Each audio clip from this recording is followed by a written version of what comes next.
headlines. Panjshir Emirate action nets over 3,000 carats for local contractors. Criticism mounts over fare hike amidst extended closure of Salang Pass. UN expert urged urgent action to address Afghanistan's complex human rights challenges. Hello, my name is Mahia Nouri from First Time News Network. Today is 25 October 2023. Local contractors achieved notable success in procuring contracts for the purchase of at least 3,300 carats of emerald from Panjshir mines during an action held on Wednesday as reported by the Taliban. This marked the fourth occasion on which emerald actions were organized by officials from the Ministry of Mines and Petroleum in Panjshir province, renowned for its abundant emerald resources. According to the statement, contracts valued at $1.5 million have been established with local companies for the sale of Panjshir emerald. According to the data from the Ministry of Mines and Petroleum, the proceeds from Panjshir emerald sales through action have now reached over $1.4 million. The extended closure of the Salang Highway has drawn sharp criticism from residents from Kabul and other provinces. The decreed the rise in transportation fares and increased travel times as they are forced to use an alternative route.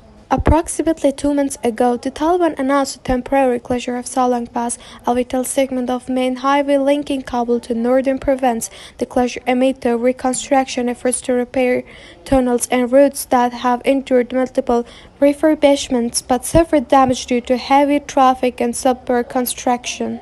Taliban, in a statement on Wednesday, October 25, said that the work on the reconstruction of the highway has been completed by 80%.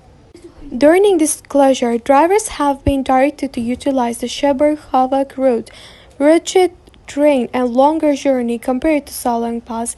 This redirection has resulted in double fares for buses and other vehicles travel between Kabul and destinations like Balkh, Baghlan, and other northern provinces.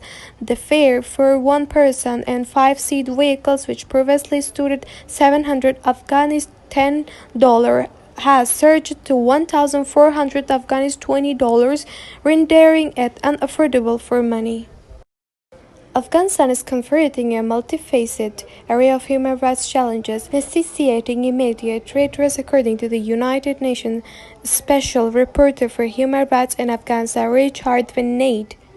Bennett highlighted a grim outlook for this country's human rights landscape and giving Taliban's repressive policies and practices, a pervasive culture of impunity, ongoing humanitarian and economic crisis, recent devastating earthquakes, and looming prospect of massive involuntary returns is an urgent action to imperative to mitigate further suffering and potential instability not only in Afghanistan but also in surrounding region.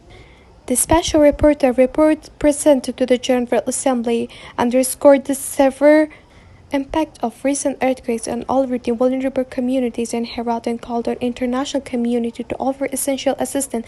Bennett urged the humanitarian and development efforts should not be viewed as separate, emphasizing the importance of adopting survivor-centric approach guided by human rights principles. In detention centers, a culture of impunity persists for torture and inhuman treatment, as well as for human rights violations against former government officials and military personnel, despite earlier promises to the contrary, Bennett asserted. Furthermore, Bennett brought to the General Assembly attention to continuing detention of Afghans who had exercised their rights to peaceful protest and freedom of expression, including human rights defenders.